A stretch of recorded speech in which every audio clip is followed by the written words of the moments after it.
భక్తి ఎన్ని విధాలు, అవి ఏవి? ముందుగా మోహనవాణి శ్రోతలకు, భగవద్బంధువులకు, ఆధ్యాత్మిక బంధువులకు హృదయపూర్వక ధన్యవాదాలు. భక్తి తామసం, రాజసం, సాత్వికం అని 3 విధాలు. ఇతరులను హింసిస్తూ ఆడంబరం, అసూయ, రోషం, అజ్ఞానం, భేదబుద్ధి కలిగి భగవంతుని భజించేవాడు తామసుడు. అట్టి వానిది తామస భక్తి.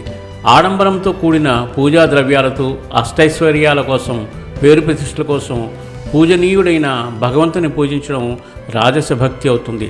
సాటిలేని పాపాలను పరిహారం చేసేది భగవద్భక్తి ఒక్కటే అనే విశ్వాసంతో భజింపదగిన పవిత్ర చరిత్రుడు భగవంతుడే అని మనస్సులో భావిస్తూ సమస్త కార్యాలను భగవద్దంకితంగా ఆచరిస్తూ లోకులకు మేలు చేకూర్చే పనులు చేస్తూ ఉండడం సాత్విక భక్తి. ఈ భక్తిలో మనం ఏ కోవకు చెందుతామో ఒక్కసారి అవగాహన చేసుకొని భక్తిభావం పెంపొందించుకుని ఇదే మార్గంలో పయనించి ఆ భగవంతుని యొక్క ఆశీస్సులు పొందాలని చెప్పి మనస్ఫూర్తిగా కోరుకుంటూ సర్వేజన సుఖినో భవంతు, లోకా సమస్త సుఖినో భవంతు.